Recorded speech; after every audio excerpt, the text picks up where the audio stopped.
that would be a great thing to practice. You don't have to do much of it. A couple minutes is all you really need, and it will keep the ball rolling because it's part of your daily practice.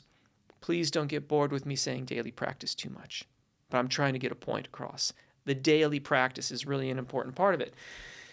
You have to find your weak spots. Listen to how you're doing your scales. Identify the vowels that are out of alignment. Identify the practices that aren't working for you. Maybe tonal onsets in the zona de passaggio are really challenging. They're challenging for most of us. You might need to practice those a little bit more. That's fine. That's what your, say it with me, daily practice is for. Breath management. You're absolutely right. Having a breath management practice is one of the most critical aspects of getting good intonation and tone quality and all the other things that we want to get. I am going to take it and maybe a bit more specific and say it should be an apagio breath management practice. If you think you're already doing an apagio breath management practice, but you haven't come across those terms before, look it up. Don't take my word for it, but let me be an example. I thought I was doing it for about 20 years. I was wrong. I wasn't.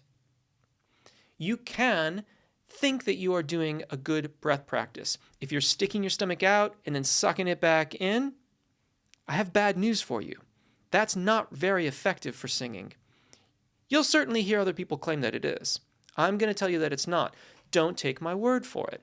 Look up apagio breath management, look up Shirley Emmons, see what's been written about it, come to understand the physical way of using your body, and you will come to find that that whole stick your stomach out, pull it back in thing isn't apagio breath management, I'm sorry to say.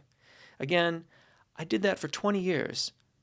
I would love it if I could help you avoid the same thing that I did wrong. But that's up to you.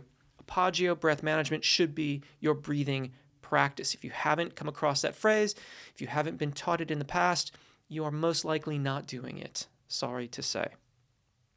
Your repertoire should be part of your practice.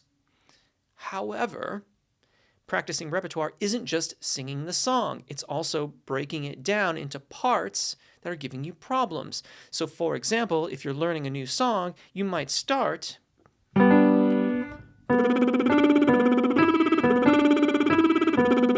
by lip trilling through the melody, and then try it with broken vowel syllables. Wee, wee, wee, wee, wee, wee, wee, wee. Those are all precursors to learning a vocal melody. You won't have to do that for every song, of course, but if you are new to the practice, it will benefit you mightily to try it a few times. To be frank with you, I still do this, and I've been singing for a very long time. That's not to say that you need to, but don't let your level of experience dictate to you what might still be very helpful to you in your vocal practice. Now, we're of course talking about beginners here, so for the new vocalist or someone new to a vocal singing practice, you could do this for a long time, and that would be extremely beneficial. It will mean that you will learn songs very quickly. You will learn them more accurately. You will have less problems with them long term if you adopt practices like that in the early stages of learning the songs. Otherwise, we unfortunately have a tendency to approach a new song with our old habits, and those old habits get built into the song, and then we have to learn to fix them later. And that is a bit more difficult than working through the steps one at a time in the beginning, and then having learned it right the first time. Great question. Thank you so much for asking. If you have follow-ups or things like that, put them in the comments below. Thank you if you've chosen to subscribe. Big thank you to my Patreon supporters, where you can get MP3s of these discussions and PDFs of the practices to work on at your heart's desire away from YouTube if you like. And until next time, my name is Jeff. Take really good care of your voices, enjoy singing, and hopefully we'll see you again. Bye.